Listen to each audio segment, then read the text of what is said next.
He did not utter a single word. একটি উ শব্দ উচ্চারণ করেননি। What does it prove? It proves that he was closely uniformed and interlinked with that fascist regime.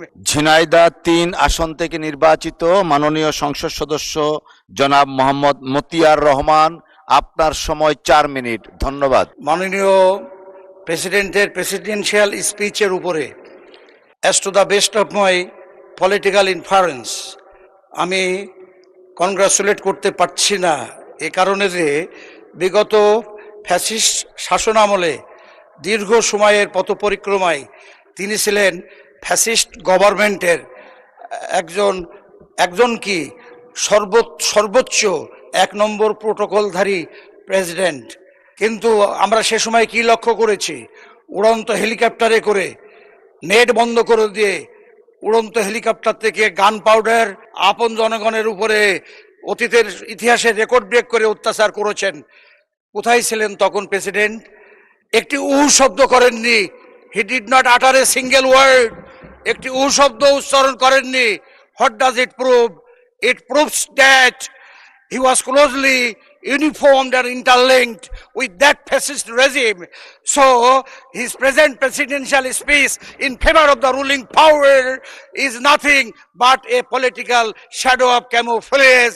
I think something hidden policy is there, shortcomings, policies and absurdities are interwoven in his speech. অতএব আমরা তাকে সংবর্ধনা বা congratulate করতে পারি না।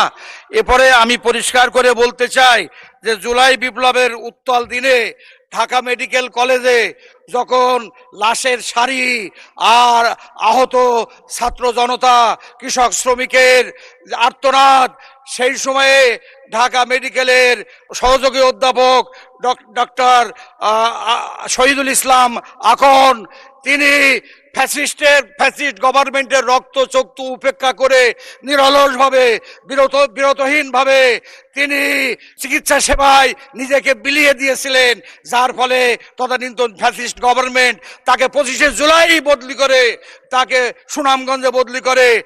আজ fascist গভর্নমেন্টের পতন ঘটেছে, কিন্তু ডাক্তার শহীদুল ইসলামের মতো জুলাই বিপ্লবের চিকিৎসা ক্ষেত্রে অগ্রসেনানীদের ভাগ্য বদলায়নি।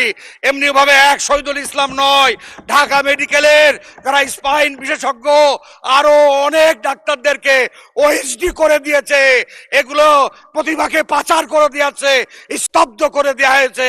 আমি মনে করি such type of national toast and tormentation predicted by the ruling power, এটা আগামী দিনের ইতিহাসের কাঠগড়ায় এটারও বিচার হবে ইনশাআল্লাহ। এরপরে আমি পরিষ্কার করে বলতে চাই যে জুলাই বিপ্লবের শহীদদের প্রতি আমি রক্তের প্রতি আমি সমবেদনা জ্ঞাপন করছি, এবং জনগণের গণভোটের যে রায় দিয়েছে majority of the percent of the people, এটাকে ধামাচাপা দেওয়া যাবে না। উসমান হাদির বিচার এবং পিলখানা হত্যার বিচার আগামীর কাঠগড়ায় করা লাগবে। সেদিনই হবে প্রকৃতপক্ষে প্রকৃত বিচারে গণতন্ত্র এবং মানবাধিকারের সুস্পষ্ট বাস্তবায়ন। মাননীয় স্পিকার, বাদলের পানি সবাই পায়, আজি বাদল দিনে বাহিরে কে যায় রে। অতএব আপনি দয়া করে আমাকে 3 মিনিট সময় বাড়িয়ে দেবেন। এবার আমি আমার নিজের আসনের কথা বলবো। আমি একটা কৃষি বিশ্ববিদ্যালয় দাবি করেছি আমার মহেশপুরের সীমান্ত এলাকায় 2737 একর জমি। ধন্যবাদ মাননীয় সদস্য। বাদলের পানি গত কয়েকজন বক্তা পায়নি, কিন্তু বাদলের পানি পায়নি, বৃষ্টির পানি 1 মিনিট দেওয়া হলো আপনাকে। আমি এরপরে বলতে চাই আমার এলাকার সীমান্তবর্তী হওয়ার কারণে এটা মাদক ও চোরাচালানের অভয় অরণ্যে পরিণত হয়েছে। মাননীয় স্বরাষ্ট্রমন্ত্রী, I would like to make an earnest request to your good self, যে কোনো মূল্যে হোক আমাদের জেনারেশনকে বাঁচান, আমাদের কলিজার টুকরা সন্তানদেরকে বাঁচান from the cruel grasp of intoxication. আমার আপনার সন্তানগুলো ধ্বংস হয়ে যাবে, nation will go under darkness. এটা হতে পারে না। ইউ হ্যাভ মোরাল রেসপন্সিবিলিটি, আপনি এটাকে কন্ট্রোল করুন স্বরাষ্ট্রমন্ত্রী মহোদয়। আমার মহেশপুরের শ্যামকুড়ি ইউনিয়নে একটি ব্রিজ আছে, সনাতন ধর্মী লোকের হালদাররা 80 কিলোমিটার পাড়ি দিয়ে ব্রিজে ওপারে বসবাস করে। একবিংশ শতকের বিজ্ঞান দুনে কল্পনা করা যায় না। আমাকে একটু সেতু দেবেন, মানবতা রক্ষায় ওই সম্প্রদায়কে বাঁচাতে হবে। এরপরে আমার নদীগুলো দখল হয়েছে, পুকুরগুলোকে দখল মুক্ত করতে হবে।